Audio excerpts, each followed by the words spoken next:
Yo guys, cheers for coming on, man. UFC 220, how's everyone been? Good. Yeah, good. Happy to be here. Oh, well, life's been treating us British folk well. You can see I look a little bit burnt on the camera. You're seeing me on the one I'm streaming on. I look fucking awful, whereas Phil's looking sharp. Phil's always looking sharp. I need a haircut.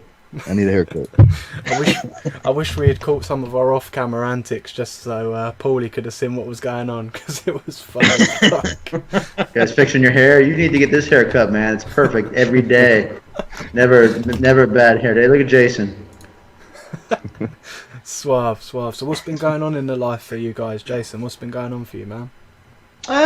Same old. Just trying to put out some stories on MMAsucker.com. I recently did one on, going into the new year and some interesting things. You can find my stuff there. Also started a new weekly news video show called Sucker Shots, which Paulie was my first guest on years ago when it was a guest and fight pick show. Now it's just video talking news of the week. And just doing some other stuff. Of course, Fight Strength Podcast, going strong. Episode 29 is going to be recording after this. And, the usual life of trying to make money in journalism MMA, which is quite difficult. It is. What about you, Phil? How's American Top Team treating you? Always good, man. Home team. I enjoy every minute of it. I just put a post up yesterday on how, I feel like this is pretty much what I'm going to be doing for the rest of my life. So I can't complain at all, Got a couple of guys fighting this weekend. And then, every weekend we pretty much have somebody fighting. So that's always a good look. And then for me, pretty much right now, things have been going really well with my personal brand. Got some seminars lined up. Have seminars, some clinics, a whole bunch of things. And then obviously I'll be traveling with some of the fighters too as well. Joanna's coming in next weekend, or actually this weekend. So we'll get started with her. Dustin seems like we might have a fight lined up as well, so I'm getting ready for that. Who's it going to be? Yeah, don't worry about that. Don't worry about that yet. Come on, give JB a little something. Give him a piece. These damn journalists, bro. They always try to get. They don't know. I can't. Let me get the first scoop, man. Come on, please. But answer me this: is not Alvarez, right? Look at this guy. I thought so. Alvarez has been ducking, mate. That's what I've been hearing. Getting scared because he doesn't want to get KO'd. The fuck out. That's a fun fight, man. It's a fun fight. Yeah.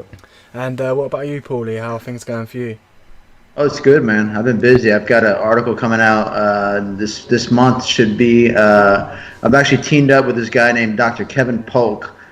He writes on this stuff called acceptance commitment therapy, and it's about a behavioral approach for managing fear and anxiety. Something very practical that I want to bring to the world of MMA. So I've been really fortunate to collaborate with him.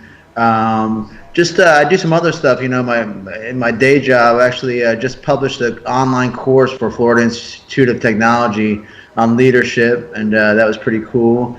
And I'm actually in some talks with a company called Learning Sciences International.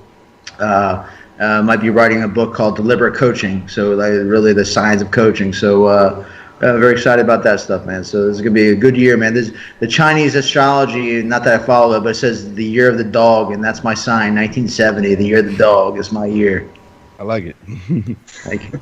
So we've obviously got UFC 220 happening Saturday, 20th January 2018. 2 days after my birthday. I'll be 26, just be saying. Hey, happy birthday. Well, how old are you going to be, 35? Oh, not as old as Phil Daru. Motherfucker, I'm younger than you dumbass.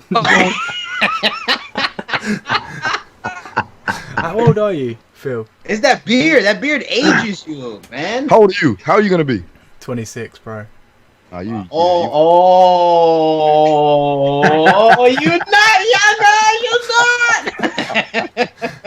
I feel that, baby. You lying. I'm 29. I feel 59. So it's all good. So obviously we've got my pronunciation of these names is never good, and I think we gathered that on the last podcast. Even trying to pronounce Joanna's fucking second name I was struggling, but obviously first fight on the main card we've got is Almeida versus Font. So what's the predictions for that? Like, do you guys know a lot about these fighters? Jason, you can start off. Jason, go ahead. I mean, I like Thomas Almeida for a long time. I mean, going through his recent record, he's hit a bit of a skid in that he's 1-2 in his last 3 fights. I mean, but he lost a good fight. He lost to Cody Garbrandt and lost to Jimmy Rivera. I remember going into the Garbrandt fight, people were wondering if he was maybe going to get a title shot, and he ran to the wrecking train that's Cody Garbrandt. I mean, he's a really good fighter. He's just he sort of reminds me of like Donald Cerrone a little bit in that he's got all these great, he's got good athleticism, he's got great offense, but he doesn't have a lot of movement in terms of defensive at the top. So he can get hit, and that's the problem that's happened to him in his last few fights. Even in the Brad Pickett fight, Paulie, you know about that. Brad Pickett put some work on him. So, I mean, I just think he's still a bit higher of a level. Rob Font's a good fighter. He's a guy that's coming up in the division. But I just feel like Thomas Almeida is just still like a step ahead. But if Font beat him, I wouldn't be surprised. So I would go with Thomas Almeida getting back on the win column. I'll go second round TKO. I'll go with that. Boom, baby. Paulie D. D. I don't know where the D comes from, man. But Year of somebody the else on the dog. podcast I don't know about, man. Paulie G, I mean, Paulie G. It's the year of the dog. Come on. Yes, Jason, you got my back, man. You got my back. He's late over there, man. It's That late. beard's Yeah, it's going like on one his to head. 1:30. Yeah. This fucking guy, man. He's close, man. It rhymes. He rhymes with G, so here, look at your notes, dude. Look at your notes. Oh, jeez. Fucking Let's start again. Paulie G, man. All right, What's we'll going make down? this- Yeah, so I'm glad he got my name right. So that's good.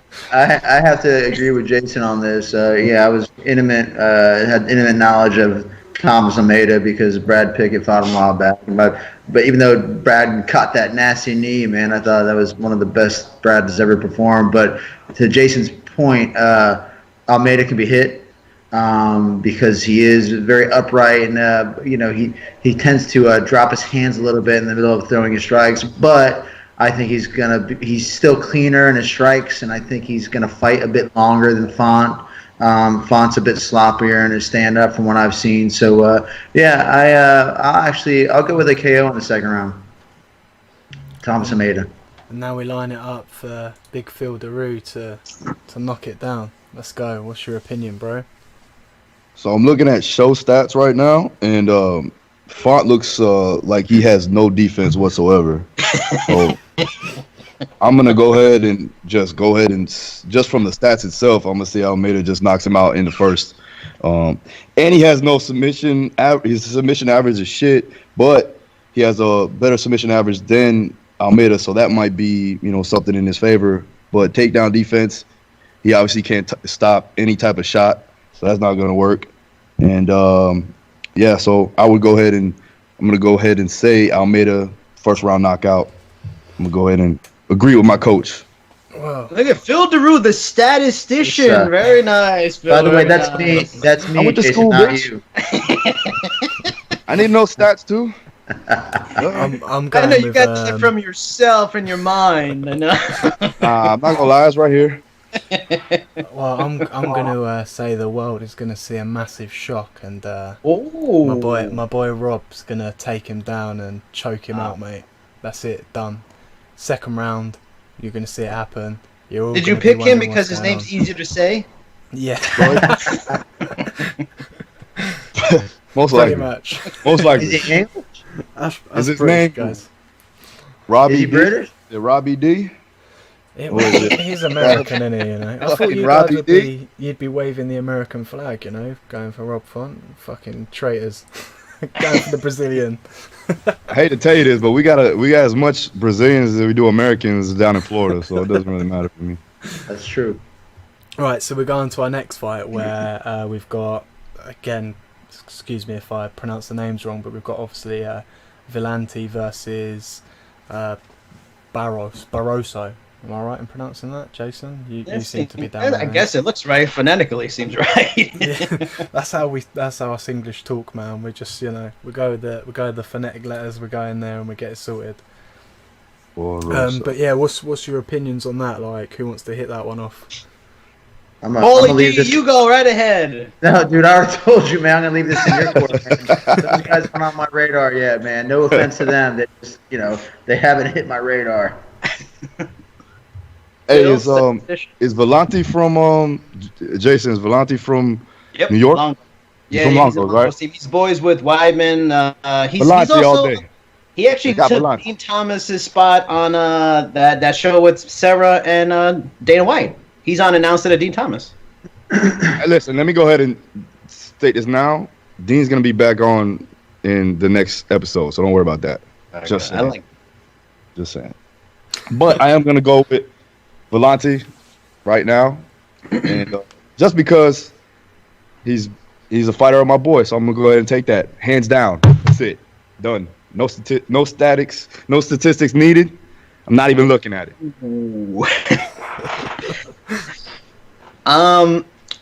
God, I don't know. I mean, that fight, that to me, that's flip of a coin. The weird thing is, I remember Jean Volante first came up in Strikeforce. He was like a top prospect, and a lot of people thought highly of him. And I like Jean Volante. He seems like a funny guy, nice guy. He works with, the Longo camp, which are great guys, but he just fights silly. Like, he fights, his hands are down, he likes to throw bombs, he'll take shots back. He's actually a high-level wrestler who doesn't wrestle enough. He brawls a lot, so...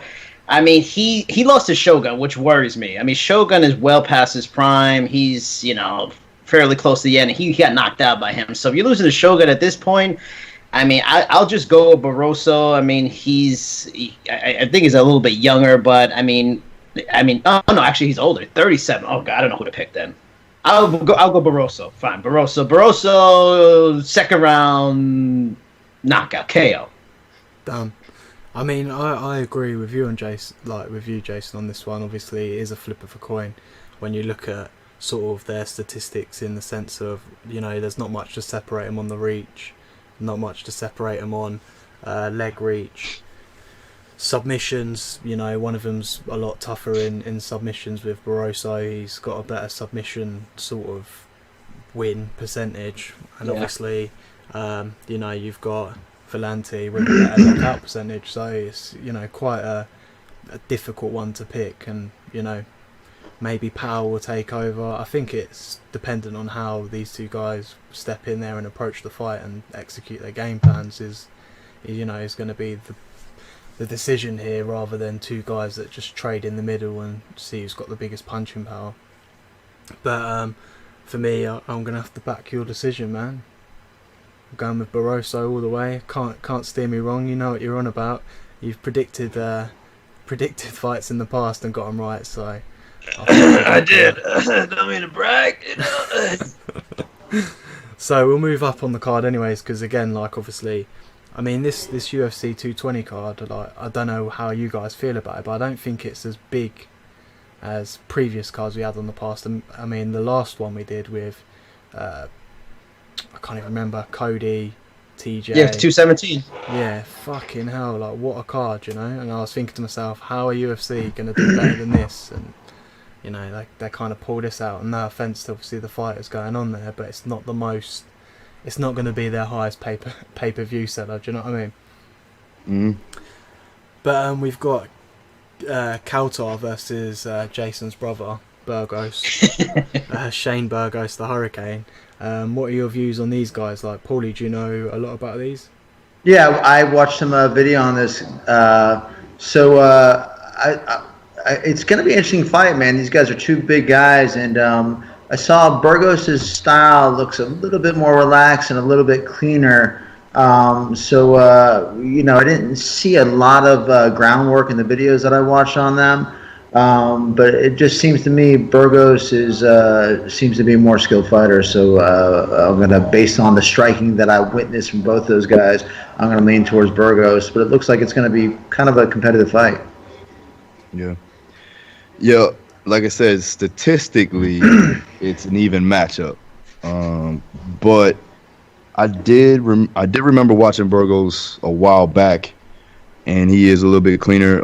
I think that is what's it? How you say it? Qatar, whatever.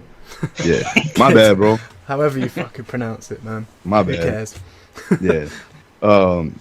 I mean, who knows? He could pose a threat depending on what he wants to do. I mean, takedowns seem to be there, but also, accuracy from Burgos is 100%. But that's depicted upon his past performances, which doesn't really make a difference at that point. Qatar has more fights in general, so that's going to be an advantage there as far as experience goes. And then from there, I think so. I would say, just going against the grain, I'll say Qatar will get a decision that fight. Oh, I didn't expect that. Really You know didn't what? expect that. I think Phil Daru may be onto something. I like that choice, Phil. That was a good one. You know what's interesting too is Burgos is 10-0, confident young fighter, and Qatar is on a 9-fight winning streak. So you got two guys really at a high level of confidence going in, both young fighters. I mean, Shane Burgos is the more known fighter, but with all things even, they're the stats that they are. I'm going to side with Phil on this one. I can see maybe a surprise happen because at that level where the guys are still working up their way up, it seems like surprises are more likely because the guys are still new. They're not maybe known to a broader audience. And maybe we're just not understanding that Qatar is a pretty good fighter. Yeah, he's got losses compared to the other guy being undefeated, but Phil making a point about experience is a big deal on a winning streak. So yeah, I'm going to go with Qatar too, and I'll go with the decision. I like that choice. It makes a lot of sense. Well, in my opinion, you're both wrong. Oh, wow. I mean, you look at Shane Burgos. He's got better submission, 40%, which I'm looking. A great last name. That's big too. And it's on the, obviously, he's on a 10 wins, and his takedown accuracy is high, really good, and he just his KO percentage is higher as well. Like, obviously, statistics are all well and good when we're reading them off now, and on Fight Night they go completely out the window. But if you if you're looking at UFC, I think that's like only their UFC career stats too. So I mean, that's very it's subjective too. It doesn't show the whole picture as well for both of them. No, that's very true, and obviously I haven't seen either of these fighters go. I'm just using sort of the statistics here to form an approach and say that this guy statistically betters him on pretty much every stat. Well, I'll tell you what, man. When I saw him fight Charlie Rosa, and man, Charlie is a veteran, man. That dude, he is tough as balls, man. He's been in the game for a long time, very seasoned, and Burgos really gave him beat him. He did very well. So this guy's got some skills, man. I believe he's going to bring these skills to this matchup in particular. But I think he's bringing a deeper skill set. So Me and Paulie G versus the Fight Strength podcast. What's going to go down? Fight Strength's blown up, though, man. Man. Anybody that's not listening to Fight Strength, they need to tune into that stuff, man, because you guys are really doing stuff that other podcasts are not, man. You are getting some really deep stuff in there. So if you're listening to this, y'all need to tune in, man. You're missing out. I agree. I'll link that in the description, like a link to their YouTube channel and that. I think they're on Spotify and iTunes as well. Is that right, guys? Yep, correct. You can name off the other ones where people can find you as well, because I know Jason loves a bit of a promotion. Google Play, Spotify, YouTube, iTunes, iHeartRadio, SoundCloud, at Player FM. Bam! Look at all over the place. Dominate the world. So we're obviously going on to the second fight now with Cormier versus Volkan, bald guy. Can't pronounce his second name, and I'm never going to try. Ozdemir. Ozdemir, bro. What's wrong with you? The fuck? Damn. Just call him Volky O. Volky O. What are your opinions on this? Who wants to hit it off first? Bill. Asshole. So here's an interesting thing. So I have a close relationship with his strength and conditioning coach, Corey Peacock, and I'm talking about Ozdemir. Now, personally, I believe that Cormier will edge him out due to athleticism, speed, experience, the ability to change things up during the fight itself. Ozdemir does have power. He's strong, but I think he lacks the athleticism and the physical capabilities from a mixed martial arts standpoint to put everything together to beat Daniel Cormier. So I'll say Daniel Cormier will undoubtedly not finish him, but he will dominate the whole entire fight. Yeah, I mean, obviously, on the UFC 220's main page, the strange thing is obviously you look at like the significant strikes, and Volcano has got pretty much double Cormier's significant strikes, which is quite surprising when you think about it. Do you know what I mean? So that could probably pay. I'm gonna tell you right now, though, at the end of the day, Ozdemir has not fought the level of competition that Daniel Cormier has fought. Yep. So you could throw that out the window. Yeah, no, that's a good point, because obviously when you're fighting another elite fighter, obviously your significant strikes are a lot different to, say, if Ozdemir steps in with me, he's obviously going to land a lot of significant strikes. Do you know what I mean? Like it's not. Yeah, for you. It's kind of common sense, but obviously, you know, that's where statistics can obviously, you know, favour one fighter and completely be off. He smashed Jimmy Manoa, man. That's your countryman there. But he did it in a weird way, man. It was like they were in the clinch, and like he kind of caught him up on the temple. So, but Jimmy Manoa and OSP, I think those were probably like the two most seasoned guys that he's fought. So, you know, Phil is right on with that. You know, I think Cormier is bringing a much deeper experience to the game, and I think I was watching this guy's you know, striking, and he throws awkward punches and he walks when he throws them. And man, if you do that against Cormier, you're just gonna get cracked. He's gonna pick you up over your head, smash you on it. He's so strong, man. So I just don't think he is. I honestly don't even know that it's gonna be competitive. It's mad because, like, wouldn't you think? I mean, even when you look at their reach, obviously, Cormier's got a shorter reach. Couldn't Not much shorter. Yeah, I think it's like, well, they say on here 72 to 75 inches, so 3-inch Yeah, difference. you remember have a shorter reach on, you know. John Jones was what, 84 inches? What is it? I think 84, 85. And I mean, he was competitive against John Jones until he got caught, man. So I mean, that isn't a huge reach at all. I mean, 3 inches, especially the way that Cormier is, you know, kind of tailoring his game. I mean, you know, anything can happen to the fight game, but this guy's got a tall task ahead of him. And Coach, you know as well as I know that reach is mitigated through footwork and angles. So, and Cormier knows how to do that very well. Yeah, he did it against maybe one of the longest guys, the longest guy in the division for you know, for a few rounds. So yeah. I mean, how does Cormier sort of bounce back from his loss, though? Do you think that's going to make him more hungry to prove that he's, you know, worthy of the belt? Because he's obviously been. I mean, there's a lot of Jones shit going around of what he took and whatever. I think they're serving this guy up to Cormier.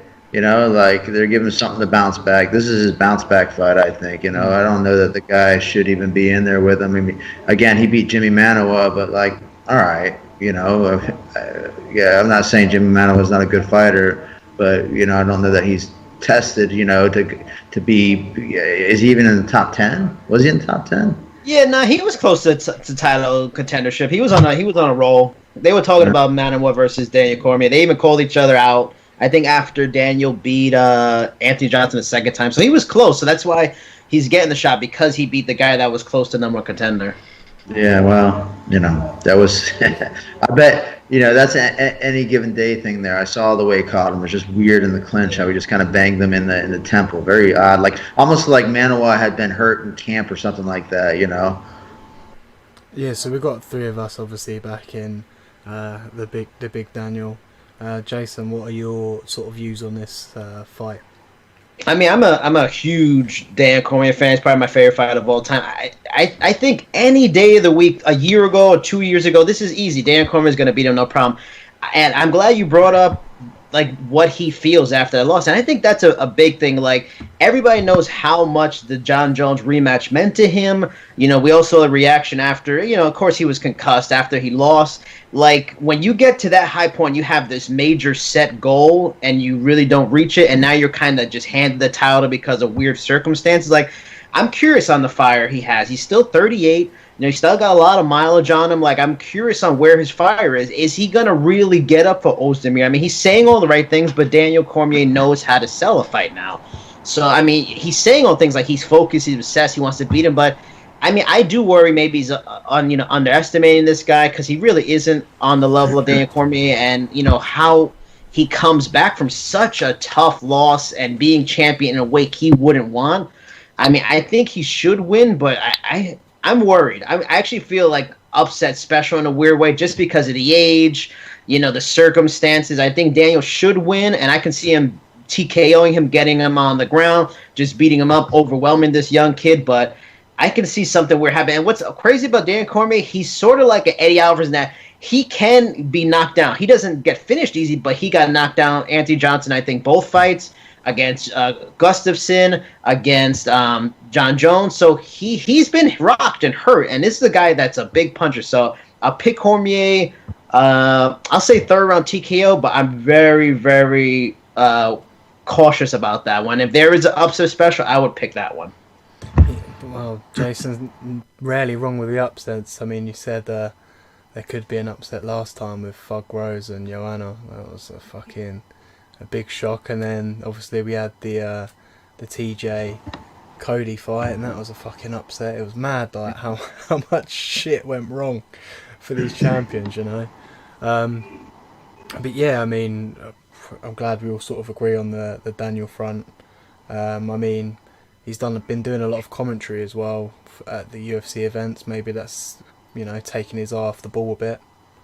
I don't know. I don't know what it's like to fight in, you know, sort of a competitive sport and do other things on the side. Can you still maintain that same motivation and focus and dedication? I could tell you right now that shit's hard as hell, and it probably will be a detriment to him. But Daniel's been through a lot, and he's always bounced back, even back in his wrestling days. So you really can't count that type of person out. So we'll see.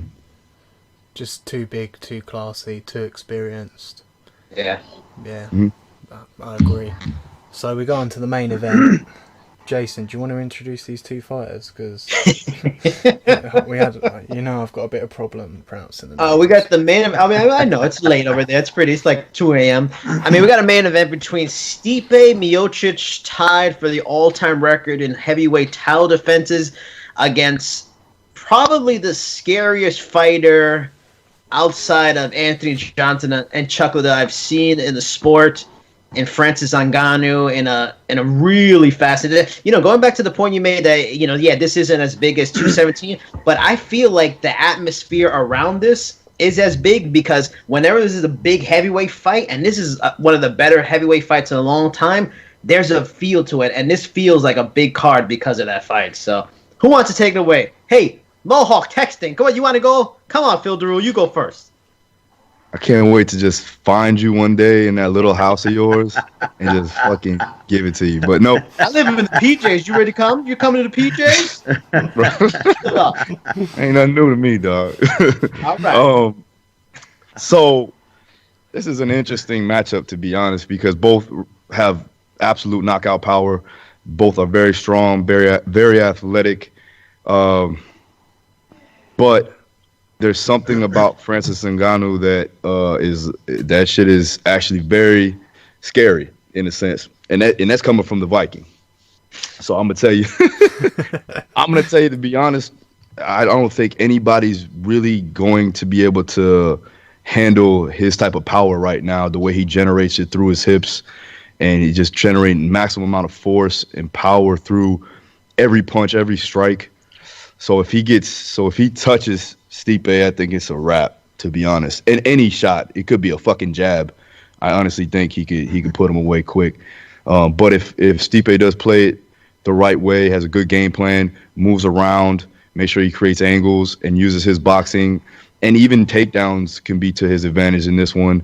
That might be a different outcome, but again, man, it's only a matter of time before you close that gap and that distance, and he lands a shot, and then that'll be it. So prediction, I will say if it goes past the third round, I'll say Stipe will take it. But anything earlier than that, it's going to be a knockout. See, I agree. I think if Stipe wants to win this fight, he's got to make it probably one of the most boring fights we're ever going to watch. Just literally fight technically, land the punches, move around, keep away, because that power, we saw it happen to Alistair Overeem, just absolutely devastating. And if you stand in there and try and have a tear up with a guy who's got that much power, you'll be fetching your head back from the moon. So it's I definitely agree with Phil. It's a hard one to call, and obviously Stipe is the lighter man as well. Whether that makes a difference in the sense of distance in the fight, like obviously supporting what Phil said. When it gets past the third round, because Stipe's the lighter man, will his endurance start kicking in a little bit more? Etc., etc. You get the point I'm trying to say. I can't pick a winner on this because I got no fucking idea, baby. Oh, was that your American accent? It's terrible. He's been practicing. I think it's good. It's good. All right, man. Well, okay. So, I think you guys make some good points. It's interesting because that kind of knockout, you wonder how deeply does it impact the psyche of a fighter, because that was scary, man. That was like the way Overeem, like his head got yanked up, and his feet came off the ground. It looked like, that was crazy, and that will definitely send fear through even the hardest fighter. I think that I'm kind of reverse on this now from what Phil said. I'm not reverse, but I agree with him. But I see it more as that if Ngannou is going to win, he needs to do it inside of 2 rounds. I'm thinking that Stipe's seasoning, because this guy's been in with the who's who, way back, Roy Nelson, Gabriel Gonzaga, to more recently he beat Mark Hunt, Andrei Arlovski, and of course Ngannou did that as well. Fabricio Verdum, Overeem, which they both did, and most recently Junior Dos Santos. And I think you made a good point, JB. That is, if he would need to really play the outside game and be more technical. But I'm going to kind of bank on that he's going to come to the game, know that this guy's a heavy puncher, because typically people can't keep up that level of power for that many rounds, and perhaps use some distance and look to counter. Because one of the things, if you're throwing punches like that, then you better be have a Mike Tyson type mindset, and that is you need to finish with some sort of defense. And I see this guy as really relying a lot on his punches, and I don't know that after he throws his punches he's in position, and I would look for Stipe to try to capitalize on that, and look for some sort of counter. But again, I think he needs to survive the first 2 rounds. That's going to be very dangerous for him, but I think he will. So actually, I'll look at Stipe with a TKO in the 3rd round. Damn, we got a 1-1 split, and some guy who doesn't know fuck all. All right, on you, Jason. Jason B, you're up. What's crazy is that it's like nuts, the disrespect that Stipe is getting as champion. Like Paulie said it best, like he listed the wins: Dos Santos, Overeem, Fabricio Verdum. These are all finishes. Mark Hunt finished him. Yeah, he had the fight with Dos Santos that he lost, but that was super close. Fabio Maldonado, Roy Nelson. He's the underdog in this fight. I get it. Ngannou's crazy fast and strong for his size. He's scary. I'm stunned. I'm just stunned that he's getting disregarded in his fight. That said, I think this is a bad matchup for Stipe, just because Stipe can get hit. He got hurt against Overeem. He got hurt, I think, against Arlovski, Mark Hunt. He gets hit, and this is the wrong guy to get hit with. I think a great matchup would be Cain. If Cain Velasquez could get healthy and get in fight shape, I think he could be a guy like Ngannou. I think he could be a guy like Stipe too. But I just think that for a guy that gets hit like a Dos Santos in his prime probably maybe beats Ngannou, you know, with a great chin, great boxing, but I just don't like the chance. I mean, Stipe has good wrestling. I think he was like, I don't know if a Division II or maybe All State in high school, something like that. So he has a bit of a wrestling background, but he's got to wrestle. He's got to fight like Frankie Edgar, Dominic Cruz, just mix it up. And Ngannou doesn't know what's coming. JB, I think you said it perfect. He's got to make it boring. He kind of just needs to fight technical, work a jab, keep distance, make this guy get frustrated, and maybe come up with some prizes from experience. But yeah, I'm gonna go with Phil too. I want to see Stipe win. I don't think he's getting respect, but I can see Ngannou second round KO just because Stipe's tough. He'll take a shot. He'll try to survive, but he'll probably get a finish on the ground. Boom. So that's the UFC main card sorted. We got there in the end. Let's see what our predictions bring. What are your views on sort of who do you think is going to bring fight of the night? Any of you can drop it. I think that fight could be it. For sure. I think, there's a lot because people are going to be on edge about, this guy dropping these bombs and can Stipe avoid them and, can he actually, get in and out safely, but like every time this guy throws a bomb, like the crowd's going to be, oohing and on because the guy's scary, man. I mean, he's throwing bombs. So Stipe's coaches know that, man. And I believe you're going to see a technical fight out of him. But every time he gets closer, throws a punch, you're going to be wondering if he's not going to get his head taken off. I'm going to say Volante Barroso just because Volante fights crazy. He'll probably get in a stupid brawl and it'll be like Garcia Sung Jung and it'll be crazy for like 2 rounds or whatever. just shooting out. Phil, what about you? Definitely the heavyweight fight will be the fight of the night. It'll probably be the knockout of the night as well. So there you go. Yeah, I mean, my opinion is different to all of yours. I'm going with Burgos and Qatar. I think 2 guys we ain't seen. Just going to get in there and have a little tear up. I think the fans are going to love it. I think the Stipe fight for a UFC purist is going to be great for those that understand all the technical sides of it. But I think you're probably going to see Stipe, staying on the outside, avoiding anything big that's going to get the fans hyped, and it could be quite a boring fight. But we all know with the UFC it could be unpredictable as fuck. Conor McGregor could run in there and push the referee. Shit could go on, But Paulie, I got a question for Paulie because we have a striking coach here. Paulie, how would you game plan for Ngannou if you had someone of Stipe's, skill set? How do you game plan for someone so explosively strong and fast at that size? I think you guys nailed it. I think all of you said what would need to happen. Now the question is, can he actually do it? I think you need to use lots of lateral movement. Almost Junior Dos Santos-esque, throwing a jab, drawing to your right. Definitely not trying to stay in the pocket at all, man. He's got to throw a lot of straight, long punches. I would throw a lot of straight kicks, maybe some calf kicks, throw them off. And then I try to put it on his back. This guy's wanting to take your head off, and when you're least expecting he's drawing out, use some of his wrestling. Put this guy on the ground. We don't know exactly what he can do down there. Make him expend some of his gas. So when he's throwing those bombs, they become more predictable. He slows them down. But I definitely need him on his bicycle early on, using lots of lateral movement, making him miss early on, and then looking for his timing through distance and looking to capitalize on one of those big misses. All right, I got another question. We got another expert here, Phil Daru, strength and conditioning. How do you get someone with Ngannou's because the theory is someone with such muscle mass is going to burn out so quickly. How do you get a guy to keep that kind of muscle mass but still have cardio in a possible round 4 and round 5 in a title fight? Because this is going to be his first title fight, and I think first main event too. Well, just because he has that amount of muscle mass doesn't mean that he can't move with that weight. He's been that way forever right now. He's been that big since his whole career. I think the main issue is you got to develop an aerobic base, and you do that outside of camp. So he would have to do his long distance running and things like that. They'll actually take away a little bit from his power output due to the certain aerobic demands of what he's placed upon.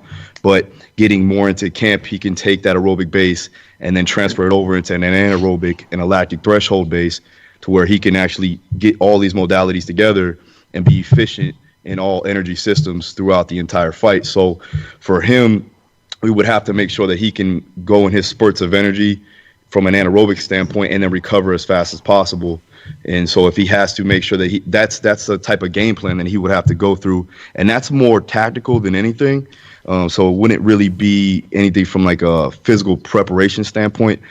Tactically, he would have to understand that he has a short window in time to do his burst of energy to try to knock Stipe out. And then if he doesn't, he needs to make sure that he can get on his bike or just circle around, buy some time to regenerate and get his energy back to go ahead and do those bursts of energy again. So that's what we would probably stick to doing from a physical preparation standpoint.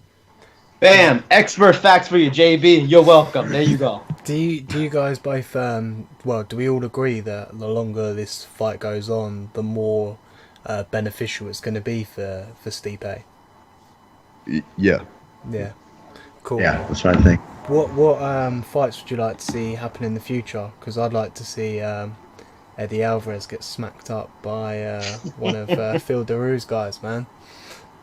Yep. I like to see that too. Yeah. I like to see that too. I mean, I don't really care for this Conor McGregor shit at the moment. I think they should just strip him of his title and be done with him because it's getting boring now. And obviously from all these little fair weather UFC fans, you know, who are fucking love Conor McGregor fanboys, it's like, fuck them, you know? Like, fuck them. I don't care about that shit. Like, I want to see Conor McGregor I want to see Conor McGregor versus fucking Khabib, you know? But it ain't gonna happen. Like, let's be honest, the guy's made a fuck ton of money, he doesn't need to fight again. Why bother? So I think he should vacate the belt and move on. But Jason, I got a question. Go on. I got a question for all three of you. What would you rather see more? I mean, I know my answer. Do you want to see Khabib versus Conor, or do you want to see Khabib versus Tony more? What do you feel is the more relevant, better fight at lightweight? Field the rule. Boom. Go. I think Khabib versus Ferguson is probably better right now. My man. Stylistically, I think it's way better for sure. The money's in the Diaz trilogy, in my opinion. Just go fight him, and then retire, be done with it. You know, whatever happens, vacate your belt, whatever, get done with it. Diaz is kind of waiting for that, I think. Whether it happens or not, I don't know. I think Dana White's getting fed up. I'd like to see my boy Dustin get another shot at that. Yeah, that's something that I would like to see too, Coach. That's for damn sure. Man, Phil's smirking like he knows something. Paulie, I got a question for you. I mean, I agree completely everything you're saying. Like, Khabib against McGregor is a bad matchup. The one thing I wonder, though, and it makes me feel like it's actually a lot closer, is that, and me and Phil have talked about on our show that Conor's striking may be even better after all this box training. Khabib wants to go forward. He's willing to get hit. He got hit a lot against Michael Johnson. He got hit a good bit against Edson Barboza. With someone that's a pinpoint accurate striker, counter striker, powerful striker like McGregor, isn't that kind of like a dangerous style to go against Conor McGregor? So isn't that more favorable to Conor in a way? No, it's a very good point because he does rely on people's forward motion, but he just has an awkward style to him. And what Conor tries to do is get you with that immediate counter too. I just see him just swarming Conor. Yeah, I mean, he's just, swarming him, putting the pressure on. And just once he gets his hands on him, putting him on the ground, and I don't believe that he's going to get back up, man. Yeah. He just seems so strong, man, and so dude's brutal on the ground. I think his takedown game's too good. I'm not, you know, I think that's why. I mean, I saw Conor McGregor's been doing a lot of jiu-jitsu lately as well, like focusing on that. So maybe he is trying to work on his ground game a bit more. That dude's wrestled fucking bears at like 3. he ain't fucking with him, man. You guys from Dagestan are crazy, bro. Yes, agreed. Another fight I'd like to see is Joanna versus Thug Rose in the rematch, man. I think that I'm hoping that we'll get some fucking info on that, because I think Phil, yeah. some info, some scoop. Come on. Phil, I'm not saying nothing. I think if Joanna, I think she's going to need to make some style adjustments for that fight, though, because the distance that Rose was able to use in that. Jason made an excellent call in our last podcast, and Joanna's going to have to use maybe a little bit of head movement or force some angles, force Rose into some angles. But if she fights on her typical style, she's going to maybe have a hard time again.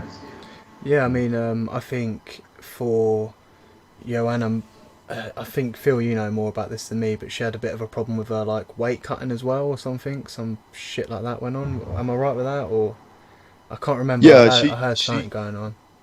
She cut 15 pounds a day of weigh-ins. Fucking hell, man. You can't even do that as a male. That would be tough. As a 115-pound female, that's disastrous. So synovial fluid in the brain doesn't last that much when you're fucking dehydrated. When you get cracked like that, anybody's gonna go down. Yeah, and coach is right. I mean, at the end of the day, tactically she has to, and technically she has to make some adjustments.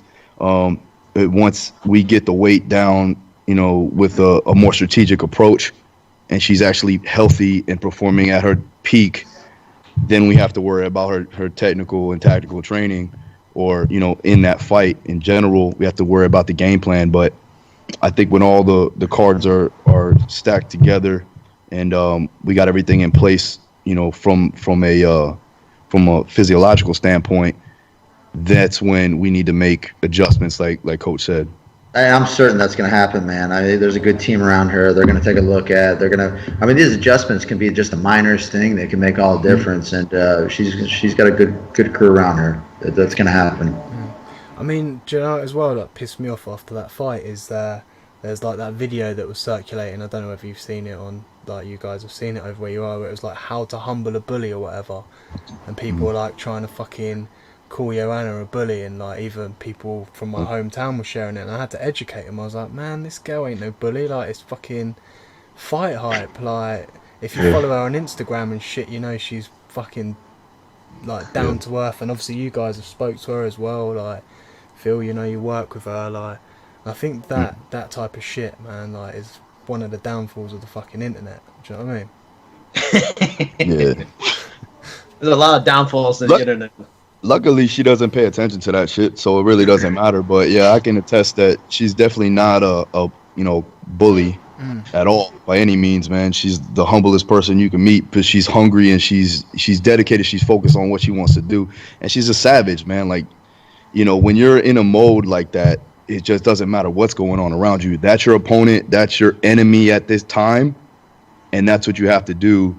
And obviously, yes, you're trying to sell the fight and all that, but I guarantee you that's her demeanor when she goes into training, and that's her demeanor when she goes into a fight. It's whoever's in her way. Doesn't matter who you are. It could be her mother. It don't matter. If somebody's in her way, she's gonna take it down. And that's just the way she is. But at the end of the day, she congratulated Rose, didn't say anything else about it, and that was that.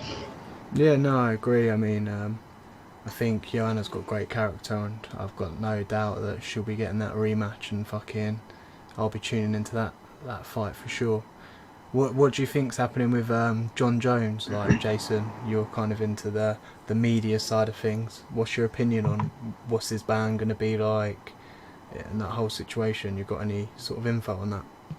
I've seen the stories that have been published on it and talked about. I saw one today. Supposedly, he took a lie detector test to prove that he didn't knowingly take any steroids, but that's not really the problem. Even Mark Ratner, the guy who works for the UFC, handles all the drug tests. Except, he doesn't believe it because he doesn't feel like he took it knowingly. Okay, fine, he didn't take it knowingly, but being a moron doesn't kind of let you off the hook. This is the second time he's done this. I don't think that a guy like Chad Mendes is sitting on the sideline for a couple of years now because he made a mistake, owned up, and it is what it is. Seame thing happened, I think, to Gilbert Melendez. He missed a year or so. He didn't take it on purpose. He owned up, he's gone. Frank Mir owned up, he's gone. None of these guys took on purpose. It almost feels like UFC's trying to find a way to get him the length shortened, even though these are the guidelines, which wouldn't be a surprise. But I mean, I would not be surprised if he doesn't get 2 years. He comes back in a year. They make him champion again or some nonsense. But it's like I almost feel like fans should almost protest it for a while. He shouldn't even get a title shot. He should work his way up. But the way the new ownership of the UFC is now, they favor stars, and they feel he's a star. He'll probably get his spot right back after even third time's the charm. So, do you guys think Ronda Rousey's done with UFC now? Yep. Completely finished, finito. I'm hearing that she's close to signing with WWE. So yeah, I think she's done. Oh yeah. I mean, who knows, man? You know what I mean? If they felt that they could make some money off her and she was broke, she would come back. You know, it depends on if she's making money with the wrestling or not. I forgot that Jason's a massive WWE fanboy. Yeah, It's real. It's real. It is. You can fly off a ladder. The Undertaker. Phil knows some wrestling stuff. He's in the wrestling biz, sorta. Come on, tell him, Phil. You got some connections. Yeah, it's real. It's really real. I'm sure They do. part They of listen. it They take real bumps. I know that. That shit hurts. But no. Cool, man. That's Well, about it. it's been a Are we not going to pleasure. talk Bellator? No Bellator? It's up to these two guys. I'm good with Bellator if you want to go for it.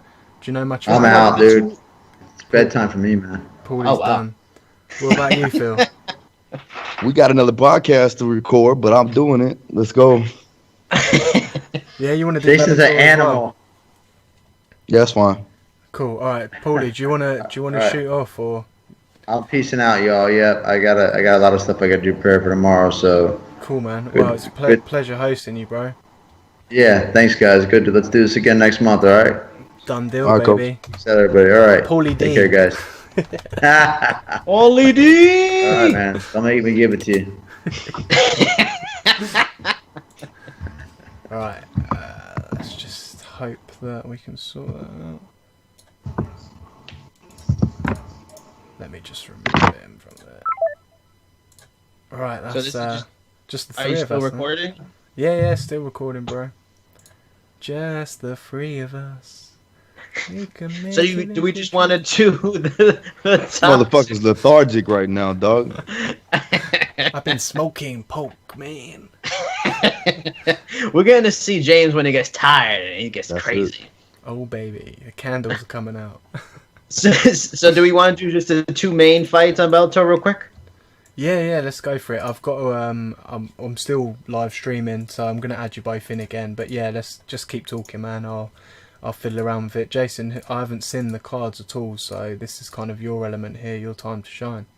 Yeah, we'll just talk the heavyweight Grand Prix first round matchup, which is Chael and Rampage, and then there's Lima and Roy McDonald. I mean, let's save that for last, but Rampage, Chael, I mean, it's like a fun fight. You know, they're two well-known, very famous, fighters from the last decade. I mean, Rampage seems in shape. I mean, now this is, I think, his third fight at heavyweight. Maybe he's a little bit more used to the weight, but he's a lot older. His knees and everything, who knows, his back. I mean, they already got a bet that if Chael can if Rampage gets taken down by Chael, he will pay him $10,000 every takedown, which should be fascinating. I think it's also $500 for every jab that Rampage lands, so that's going to be interesting too. But I just don't think Chael can take him down. If he does, I think Rampage will get back up. On over 3 rounds, Rampage will probably do enough to maybe finish him or probably get a decision. But unless Chael's just holding him against the cage for rounds at a time, but it'd just be so hard because Chael's got added weight too. So I think Rampage will win that fight. Philly D, man. Step in. Don't just because Paulie D left. Don't be calling me fucking Philly D, goddamn. Call him Philip. Hey, Philip Daru. Daru. Hold on, man. Viking Phil, man. So I can't go with Rampage at all, by the way. Ooh. You know I can't go with Rampage. You know why I can't go with Rampage, Yeah. right? I mean, does Reason James know? I know. What does James know? Nah, James don't know. I've got no idea, man. So feel Because free King to- Mo fought him 2 times. That's why. And King Mo is Phil's bestie, so he ain't gonna go against his bestie. Oh, man. Listen, why we gotta call it like that? That's kind of gay, but all right. I was gonna say my BFF. I thought bestie, bestie was a she's little my more gangster. bestie. Damn, bro. And I do like Chael, so I'll go with Chael because at the end of the day, I think that Chael will mitigate it with his wrestling. He might not be able to hold him down now because of just age and shit. And I think with the weight is Rampage bigger now? Is he like 260? Yeah, 265, I think he's been like 230, 240 for the last couple of fights. He's at 265 apparently. And I mean Really? Chael's tall, but he's not that big. He's not that muscular. So I mean, I Yep. don't know if he can really hold him down unless he keeps his pressure. If he still has his pressure game like he used to, that'll be pretty solid win for him. But if Rampage maybe connects, he may he may still have some knockout power in his fucking old ass hands. Rampage's record's not that bad, is it? If you see, Yeah, that I mean record. he's lost more at the end of his career, and I mean, and he doesn't have like bad losses. I mean, he's lost to good fighters. Yeah, I mean, on the weight side of things, Chael's at 205, Rampage is at 265. I mean, that might just be like a standard number because he's at heavyweight now, so they just automatically put. I think I could have sworn it was like 230, 240 for Fun Fight Night, the last fight. And then who else have we got on here on the card? We've got Rory McDonald versus Douglas Lima. Do you know much about these guys, Jason? Yeah, I mean, I think that's one of the best fights of the year. I mean, Phil knows Lima. He's going to go to his that same ATT affiliate in Atlanta soon. I mean, his brother was a finalist in the Ultra Fight, but Douglas Lima is like the hidden gem of MMA. Me and Phil talked about it at FSP and Fight Strength. I mean, he arguably may be the best fighter in Bellator. He just doesn't get a lot of play because he doesn't, promote himself. And then we all know Rory McDonald. Rory McDonald's fantastic, and he's still not even like 28 yet, 29. He's definitely not 30. I mean, that's one of the best fights of the year. One of the two most talented fighters in the entire company. I'm going to pick a surprise. A lot of people don't know Lima enough, and they just think, "Oh, Rory's so good. He just went through Daly. He fought Lawler. He'll win." I think Douglas Lima is a killer himself, and I think he can win that fight. And I wouldn't be surprised if he won that fight in a decision in over the 5 rounds. He's got that champion's mentality as well, and because obviously he's holding the belt and that, which in my opinion makes difference, because you've got the belt, you want to win it, you want to keep it, but also you've got to think about how hungry that motherfucker is that's coming to knock you out. Do you know what I mean? Phil Daru look real hungry right now. He's enjoying the food. James, have you ever had someone eat food on your podcast before? Nah, man, never. Phil Daru don't give a damn. I don't give a fuck. Gotta get that protein in. Gains, baby. Gains. You see these biceps? You see these biceps, bro? Damn. That's protein, ladies and gentlemen. Protein, right there. Phil, you're selling your current, you're selling training programs at the moment or something. Am I right? Or giving them away? I really can't remember what I see. Not giving them away. Hopefully, you're doing something. Yeah, I got like a series of training templates. Depending on what you want to do, like your goals and your sport, pretty much. Like a lot of it is MMA based, but I have some boxing ones up there. I have some general, GPP stuff, some general fitness for like the general population.